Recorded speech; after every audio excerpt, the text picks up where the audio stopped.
I always wanted to be a photographer from the age of probably like 15 or 16. I had parents that are like, you can be whatever you want to be. Just knew that no, that path isn't as simple as you can be whatever you want to be. When I got the job at Ruffwear, I started in their packing department because I didn't have like a degree or anything that would put me in an office necessarily. I think that when it like transitioned for me was when I was working for this Spanish fashion company in their social media marketing, and I had convinced them to let me do it remotely, and I was living in Spain and climbing. I was friends with all these pro climbers, and they would be like, I'm trying this hard route, like, do you want to come take a video? And I started to sell more photos and videos. Eventually was like, I can't keep doing both of these, and one of them makes me really happy and one of them doesn't. So I just like really slowly like acquired gear. And then one day I was like, wow, I'm a photographer.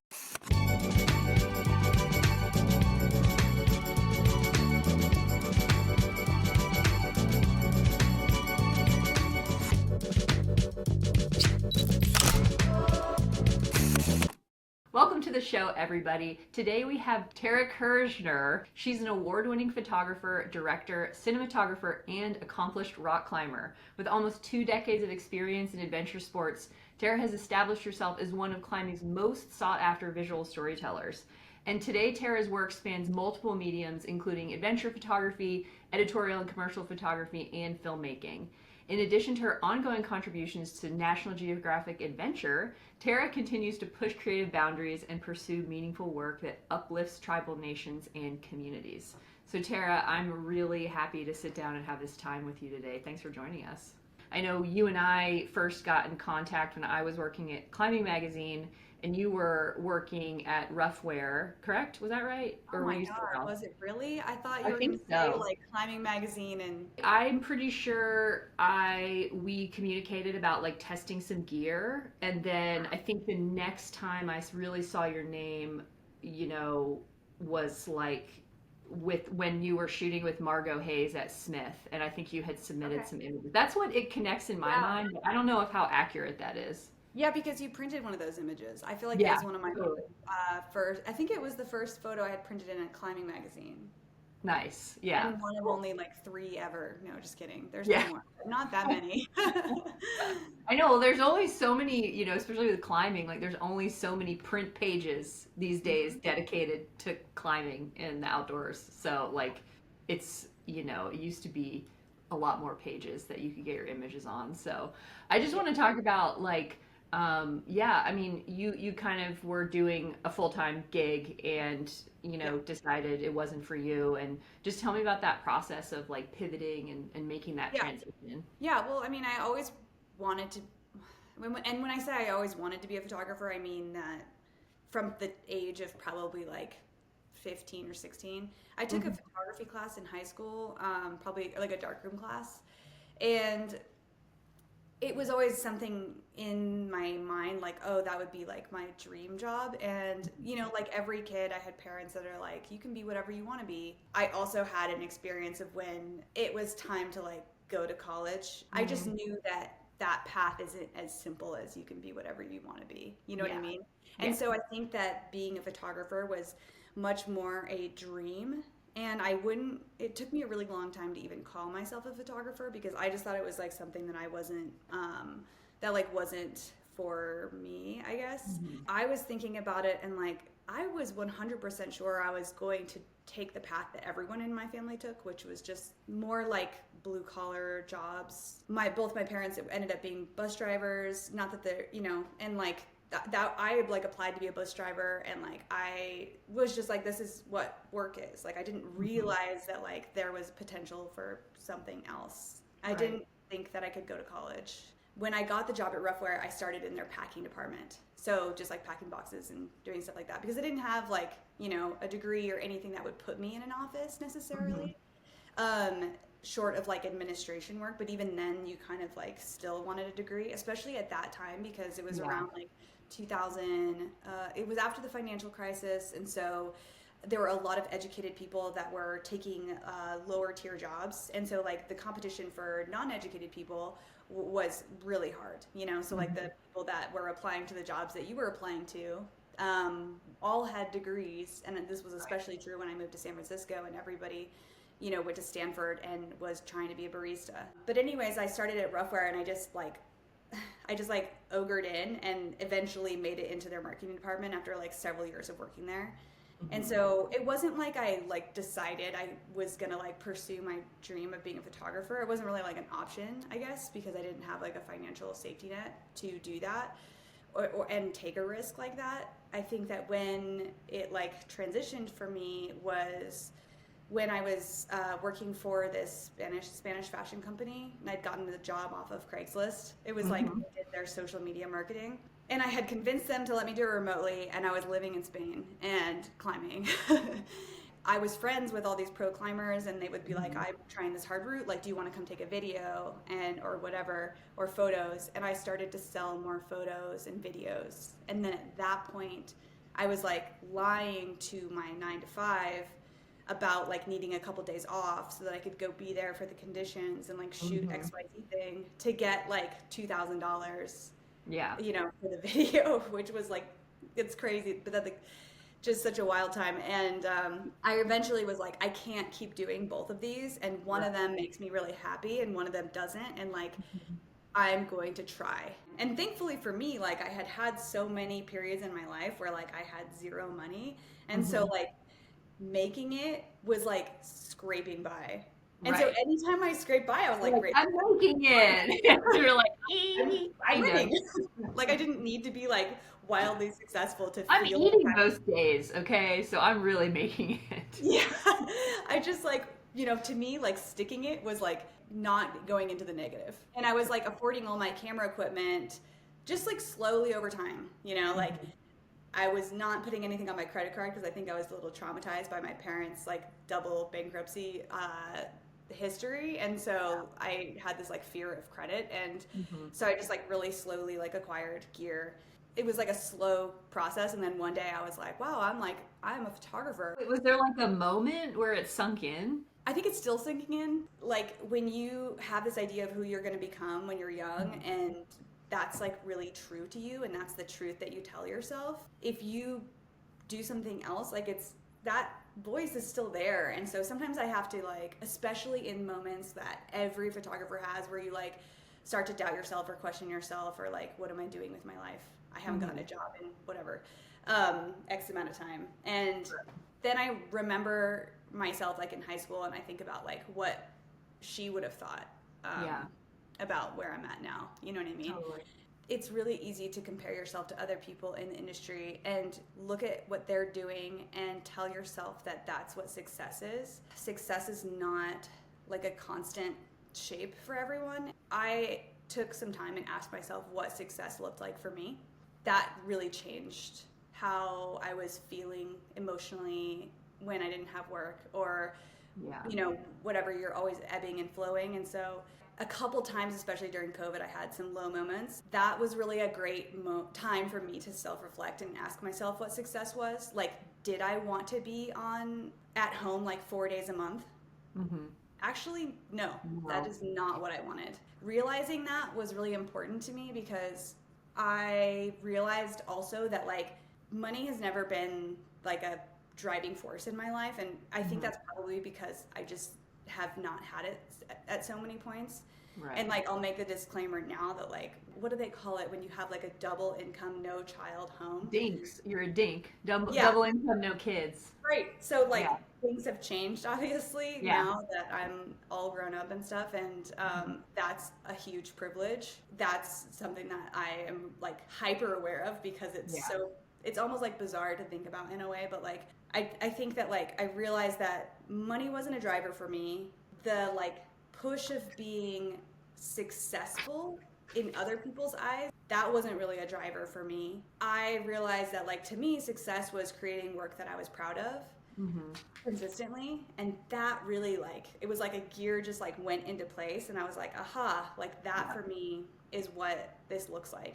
I think it's really hard to like look at the people who have always inspired you. And to me, not that I've always been a climbing photographer, because I haven't, looking at like Corey Rich and Tim Kemple and Keith Ledzinski and, XYZ like top male photographer in adventure sports. I'm like, that's what success is. Originally, I just looked at their work and I was like, wow, I just want to make work like that. You know what I mean? And then I realized, wait a second, I am making work like that. But I'm just like doing it in my own way, you know, and it's hard to like look at those people and change that kind of like inner narrative for yourself of like what success is. Yeah, I feel like that's so important. Like, you probably haven't really changed a lot of like what you're doing on a day-to-day basis, but like because you changed your mindset about it, you maybe feel more productive, feel more fulfilled, don't feel maybe that sense of FOMO or jealousy or whatever negative feelings can arise. I'm curious, like, how did you get there? I mean, was it the forced pause of COVID, and it's been like if you've realized it over time, or did you like put, okay, I'm going to put 6 weeks into reflection? Like, how did you kind of get to that point? It wasn't necessarily like the lull of COVID in particular. I think more than that, because the ebb and flow is such a structural part of being a freelance photographer, like I just don't think that it doesn't exist for anyone. Even the most successful photographers will tell me, oh, I've been so dry, I haven't worked in 7 days or whatever. Yeah. You know what I mean? And I'm like, try 7 years. Yeah.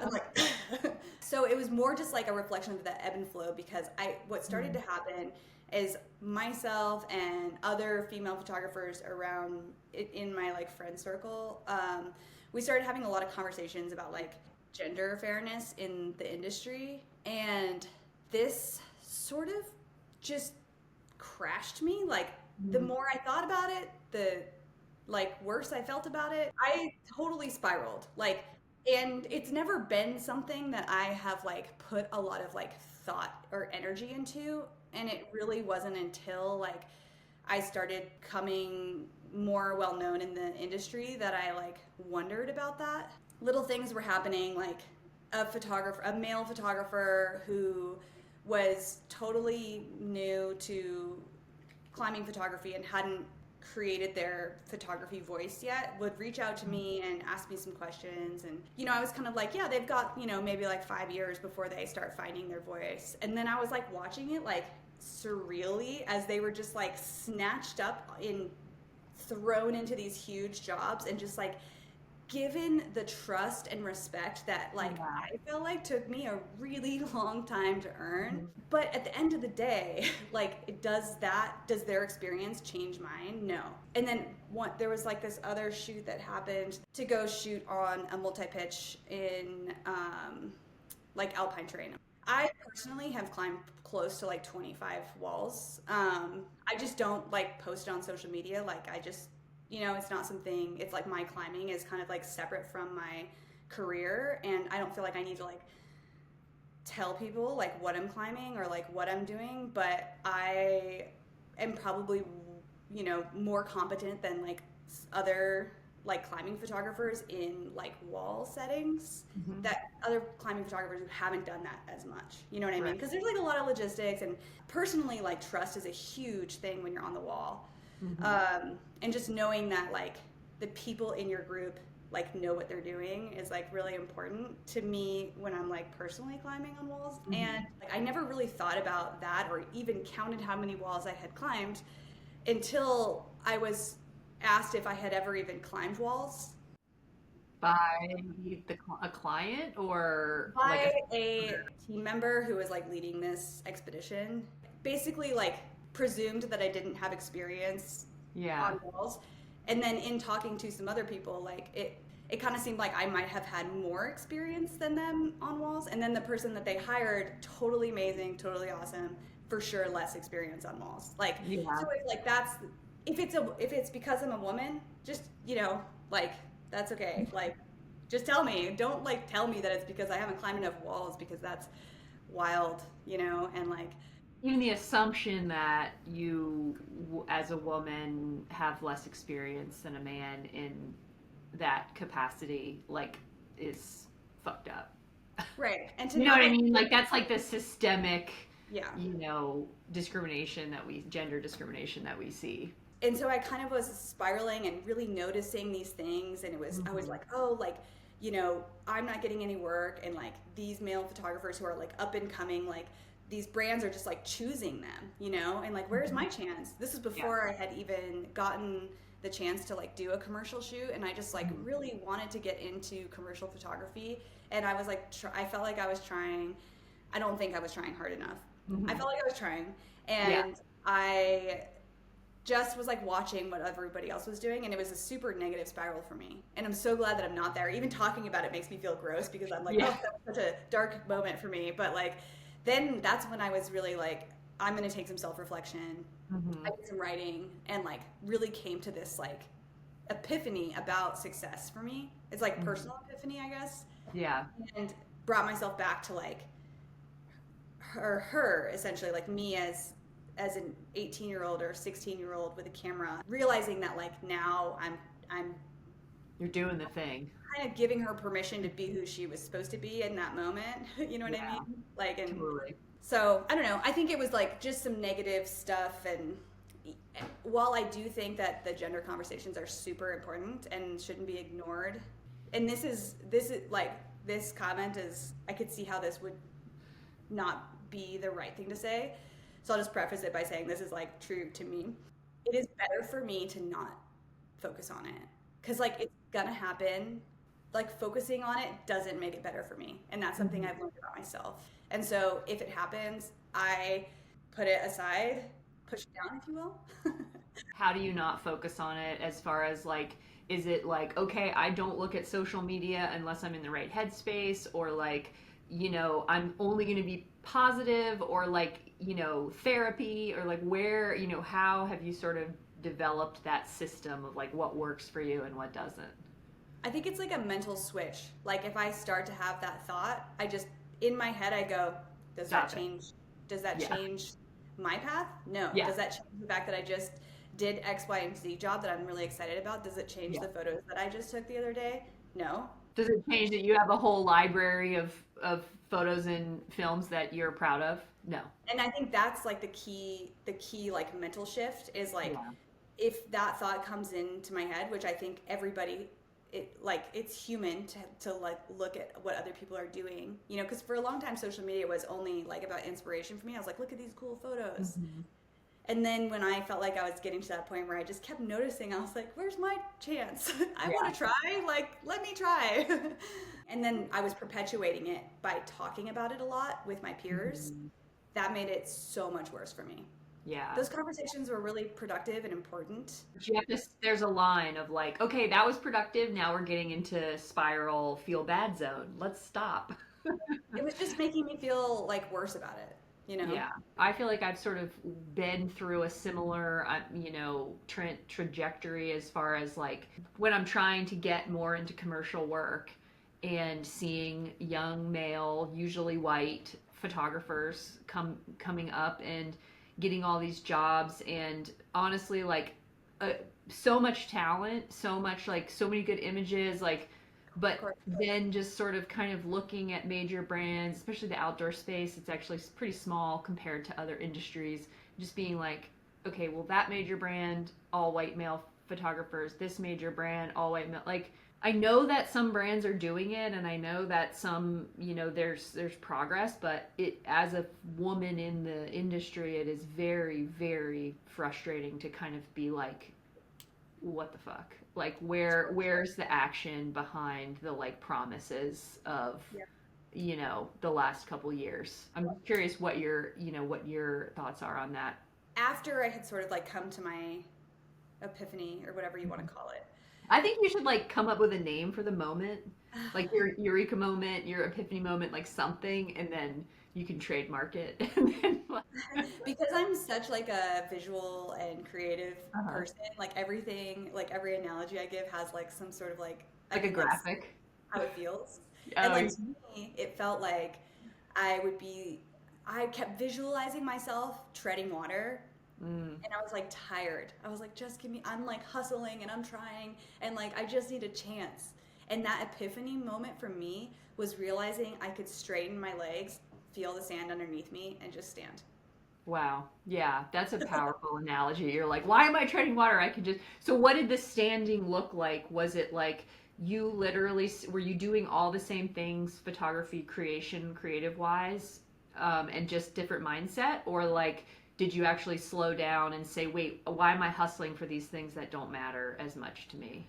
Right, and I think that's it right there. We're like, why am I hustling so much for these things that don't matter so much to me? Do I really want to be only at home 4 days a week or 4 days a month? You know what I mean? Yeah.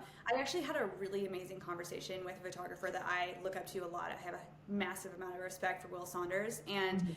he's been such a great friend and has helped me a lot. Like just chatting, I've always wanted to like assist for him or something, or like work with him on a shoot because he's also just like a rad human being. But I called him once because I was just like, I just want to like pick your brain. I'm like a very hard on my sleeve kind of person. Like I'm just gonna tell you how I feel. And I was like, I Mhm. just want to pick your brain. Like, how are you getting all these jobs? Like, I know you're Yeah. good, dude. I know you're Yeah. really, We really know you're good. Yeah. good. But like also like what can like I want to talk through like how I can be better at like Right. pitching to brands because Mhm. internally I'm thinking I'm seeing all these brands pick up all these images by all male photographers. Mhm. Like, what am I doing wrong? Is it because I'm a woman or is it because I'm not doing enough? Yeah. And after the conversation with Will, I was like, oh, I'm not doing enough. So Yeah, I where, thought that comment you made earlier about like you're like, "Oh, I'm putting myself on marketing," and then I realized I wasn't doing enough. So I definitely want to hear you kind of talk more about that. you know, a lot of the work that I get does just come into my inbox, but a lot of the work that I want, I have to go get. I don't want to make a stereotype about women. I think that it's pretty well studied. Women are statistically more likely to say these are the skill sets I have Hmm. and shoot within that skill set versus like believing or confidently Hmm. like grabbing outside that skill set. I personally was like I haven't shot commercial work. So what would I have? Like I need someone to give me a chance. You know what I Hmm. mean? You're like, no, Instead you of gotta being make the like chance. Yeah. totally being like I can shoot commercial work. Like I'm gonna go shoot some stuff right now, like with my friend, and go put Hmm. it on my website and to use that to like go get commercial work, reach Right. out to companies, get people on the phone, like Hmm. do all these things and just be like hustling Yeah. just like I did in the beginning of my career. Like why did I Right. simply think that this new like facet of photography was going to just fall into my lap? And we go all the way back to the younger super talented photographer who reached out to me years ago and Hmm. who I watched career just like Hmm. and he reached out to me because he was being proactive. Mm. He wanted it. Yeah. He reached out to so many other photographers, and I bet he was on the phone writing Hmm. emails. That was his hustle. I want this, I want this, I want this. He got it. Yeah. Like, where was my I want this, I want this, I want this? Like, sure, like I was trying, but like I also could have tried a lot harder. It's really Hmm. easy to look at other people's success trajectory and think that it just falls into their lap. Sometimes Right. it does. Right. Sometimes it doesn't. And sometimes they're trying really hard. So I think Totally. that is how I feel about it, and maybe like that's how I want to feel about it too, Hmm. because I think that like if I feel another way about it, it could be like a negative. Could be negative. I think it's so interesting too. We're seeing like freelance as a industry is just huge, and all types of freelance, services.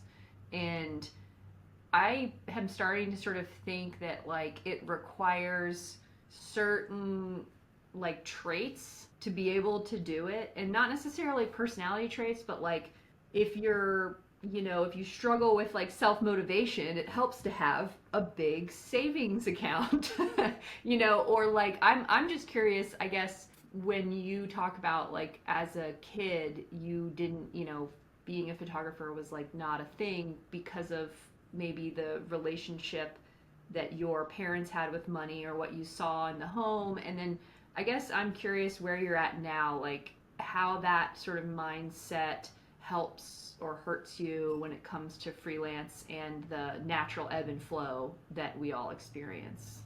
I think that like my relationship with money is not the same as every person's relationship with money that grew up poor. Um, Thankfully, my husband and I both have the same relationship with money because he immigrated from Russia when he was 10, and they really struggled. And both my husband and I feel very like it doesn't matter. Like, I don't feel anxious about money. If I don't have it, I don't have it. Like, my dad always told me that you could take 2 pennies. If you had 2 pennies to rub together, you weren't broke, you know, and you could always go find 2 pennies somewhere on the street. And I always think about that because I guess, like, to answer your question, when I see my bank account starting to go like this, it doesn't like really freak me out because I've seen it go like this. Go well. I was gonna say I've seen it go way lower than. I need to go lower. Yeah. I didn't realize that, like, you know, you could have the number in your bank account with like a little minus sign next to it, and it would be red, and that would actually be that you were just like overdrawn.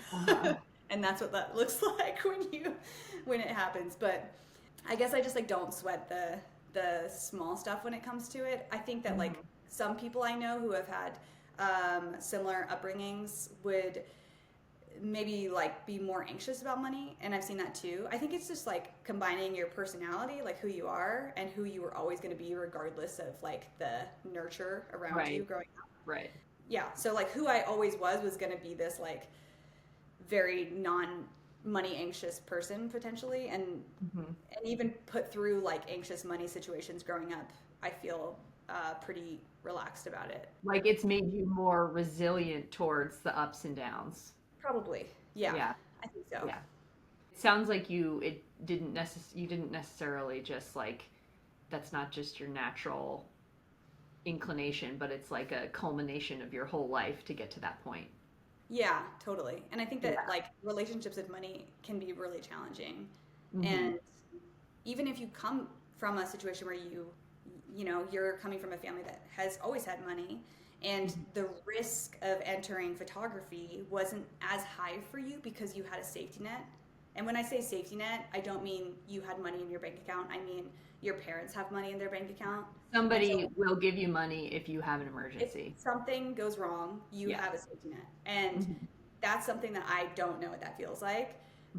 But I have friends who have had that their whole lives, and they have like the opposite relationship to money as I do. Like it's almost like they feel like more anxious about it. So I don't necessarily think that it comes from, you know, one source. It's like, yeah, just a combination.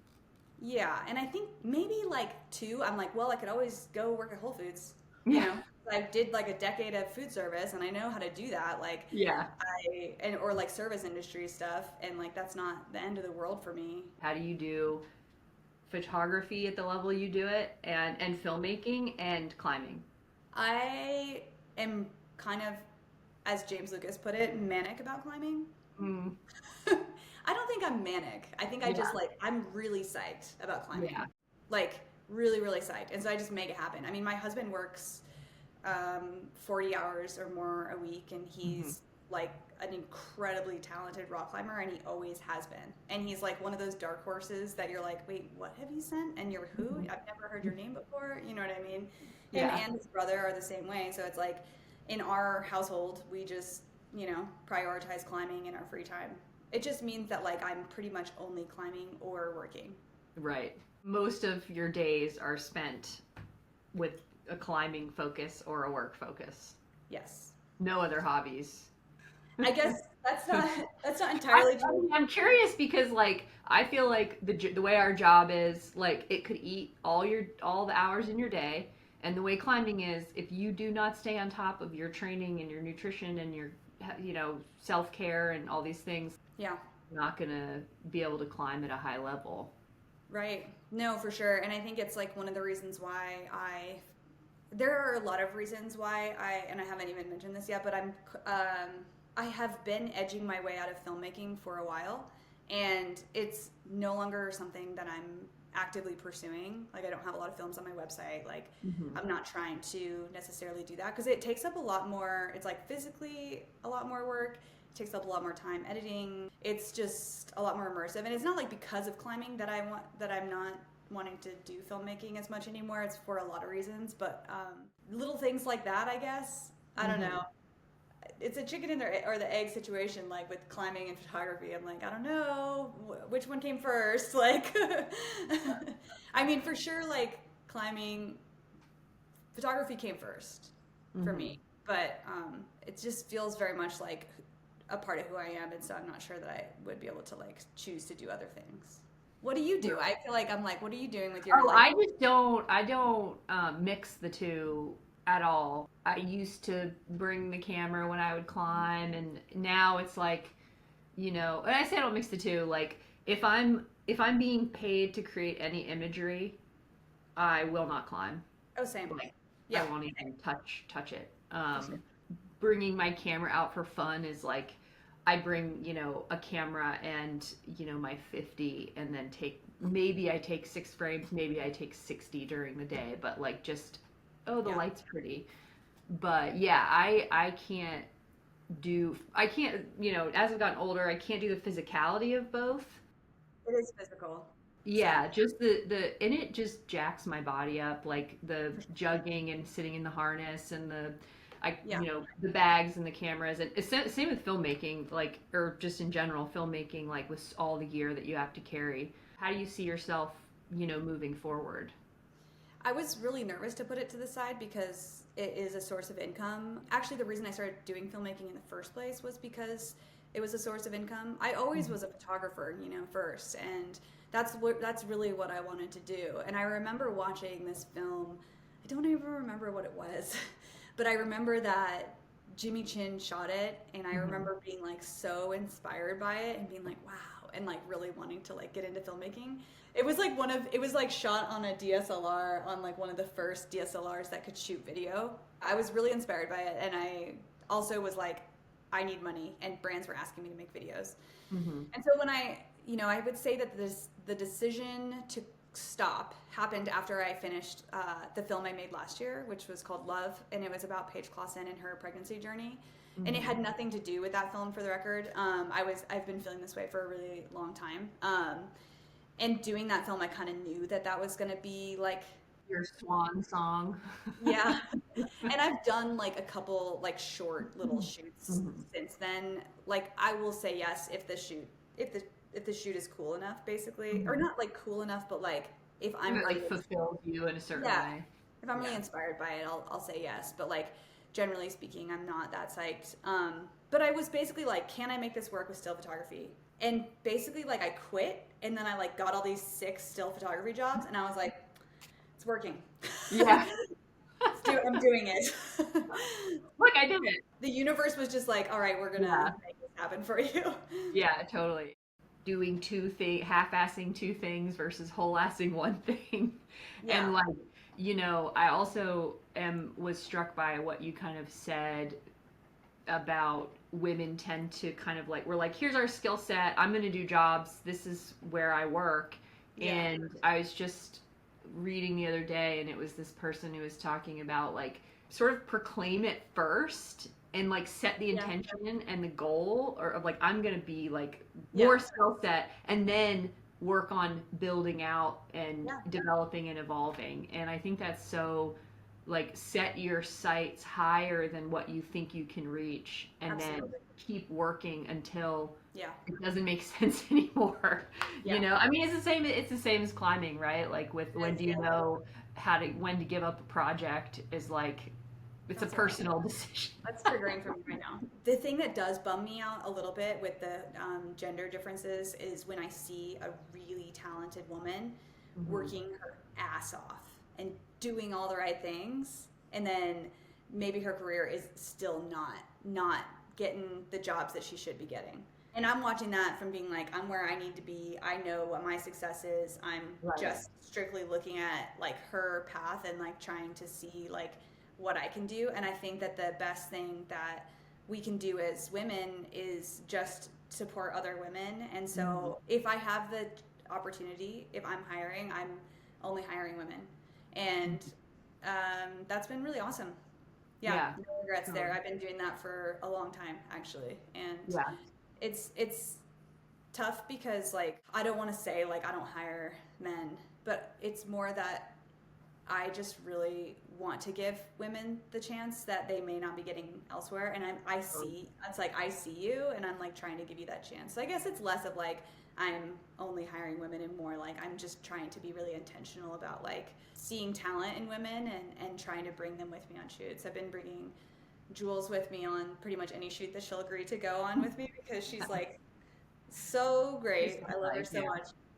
And she's so talented. And sometimes I'm just like, I just need to enjoy these moments where she can come and be my assistant, because I'm like, any day now, her career. She's going to be calling you like, hey, I need an assistant. Yes, and I would be like, yes. Yeah, I know. I mean, I think that's key, and that's kind of one of the reasons, like, we sit and have these conversations, and I'm like, why is it still, like, why are we still seeing the dudes, like, just the dudes everywhere? I don't understand that, and I think that it, like, you know, it's our responsibility, since we're a little farther along in the journey, to like make the opportunities for the other women and non-binary, gender non-conforming people coming up, you know. Totally. So I love that. I think that's a great message, and we want to spread it and try and get people to hire more diversity. We like that. Yeah. That's a good thing. Yeah. And it's like, don't hire me. You don't have to hire me. Just hire any other woman anywhere. I don't care. Like.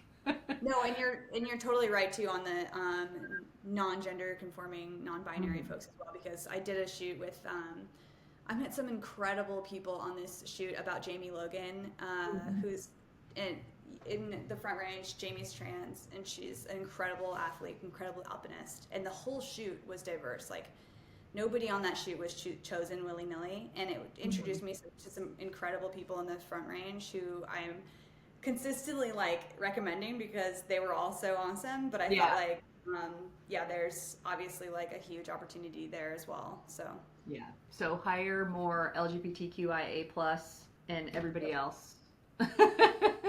I have so much respect for, you talk about these men who are like getting all these jobs, and like I have so much respect for all of them, and a lot of them are my friends, like I would consider them friends, and like I see them and I respect them. But you know what, if it's bothering you, if you find that you're struggling with this, there is one simple thing that you can do, and it is mute. It doesn't mean that it's the most amazing feature. It just means that you're looking out for your future self, Okay, now that's the idea. That's a t-shirt. Mute doesn't mean we're not friends. Right. I can't stand you on social media. Yeah, exactly. Like, I'm like, mute me.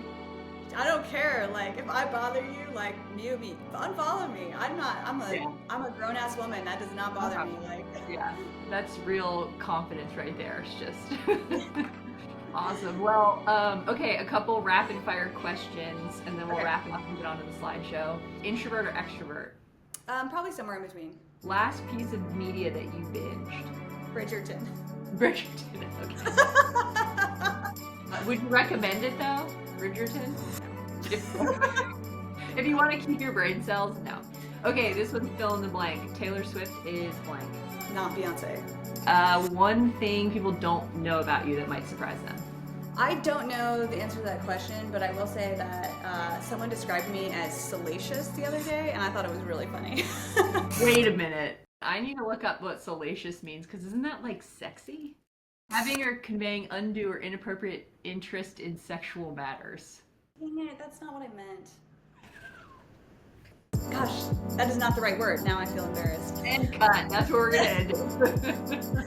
Sassy is the word, I think. I was going to say, was it sassy? Because that makes more sense. Tara isn't leaving us quite yet. Stay tuned for the next video where she's going to do a slideshow presentation of some of her favorite images. So we'll be right back with Tara, and we'll see you soon.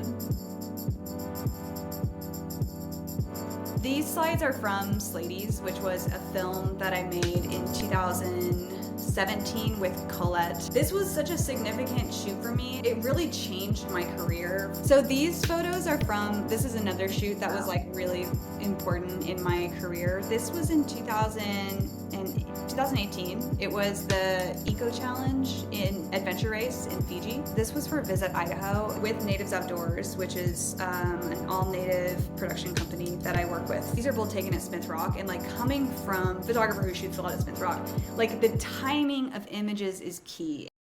This was a really recent shoot I did for Black Diamond. I did it last summer in Squamish. I put these in here because this was like this was the most recent climbing trip I took. I did take a ton of photos on this trip. This is in Cuenca in Spain. This is my friend Chuck. He lives on the Goshu reservation and is Goshu. And then I was like, well, if this is a travel Nevada shoot, like we should use this opportunity to include one of the tribal nations. I was really like not wanting to put these in here, but I ultimately did because my friend who was watching me make this told me to. Well, thank your friend for me because this is the best start to any slideshow.